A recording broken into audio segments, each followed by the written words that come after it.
He crowned himself Emperor of the French but ended his days in exile guarded by foreign soldiers. Napoleon Bonaparte rose from obscurity on a remote island to shake the foundations of Europe. He was a military genius, a political whirlwind, and a self-made titan who rewrote the rules of power.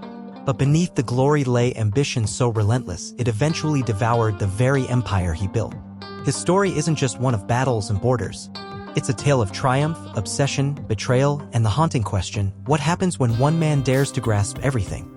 Let's unravel the rise and fall of Napoleon Bonaparte in less than 10 minutes and see why his legacy still echoes in today's world. Born in 1769 on the island of Corsica, Napoleon wasn't destined for greatness. His family was of minor nobility but had little wealth. He spoke French with an accent and was mocked at military school. But what set him apart was a fiery will. Even as a boy, he read obsessively about Alexander the Great and Julius Caesar. He didn't just want to serve in the army, he wanted to conquer history. The French Revolution cracked open the doors of opportunity. With the old monarchy swept away, ambitious officers like Napoleon could rise based on merit. And rise he did.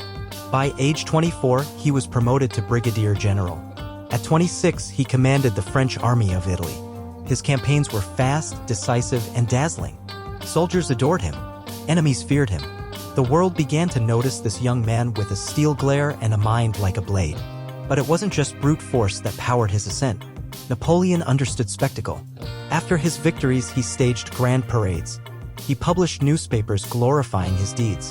He wasn't just building an army, he was crafting a myth. And the French people, desperate for stability after years of chaos, bought into it. In 1799, he made his boldest move. Returning from a failed expedition in Egypt, he staged a coup and seized power. By 1804, he declared himself emperor. But here's the twist, he placed the crown on his own head, refusing to let the Pope do it. It was a statement to the world. He owed his power to no one but himself. At the height of his rule, Napoleon controlled most of Europe. His reforms modernized France. He introduced the Napoleonic Code, a legal system that influenced countries for centuries. Roads improved. Education expanded. Jews were granted rights. In many ways, he delivered order and progress. But there was a dark side. His wars killed millions. He censored the press. He reintroduced slavery in French colonies. He placed family members on the thrones of conquered nations. And beneath it all, he grew increasingly obsessed with control. Victory became a drug he couldn't quit. His biggest mistake came in 1812. Eager to crush his rival, he invaded Russia with over 600,000 men. But the Russian army retreated, burning everything behind them.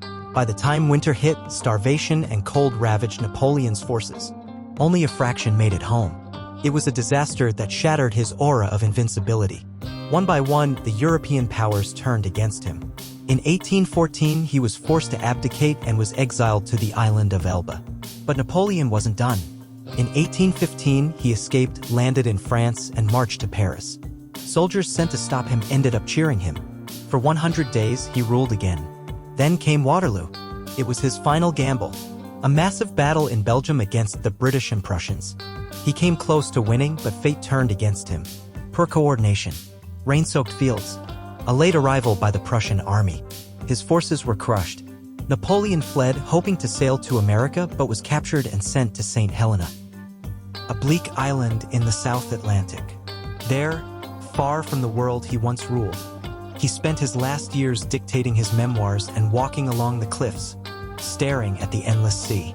In 1821, he died at 51. Some say it was stomach cancer. Others whisper poison. So what do we make of Napoleon? Was he a tyrant or a reformer? A hero or a villain? The truth is, he was all of these things. Brilliant, flawed, inspiring, and dangerous. He showed how one person's vision can change the course of history, but also how power without limits eventually turns inward and consumes itself. Maybe that's why he still fascinates us. Because deep down, we see a bit of ourselves in him. The hunger to achieve, the fear of losing it all, the tension between greatness and greed. History is full of names, but some names, like Napoleon's, refuse to fade. If this story made you think, leave a comment below. Do you believe history judged Napoleon fairly? Or is there still more to learn from his life? And if you want more history in less than 10 minutes, Make sure to like, subscribe, and keep exploring with us. Because behind every empire is a man, a moment, and a message worth remembering.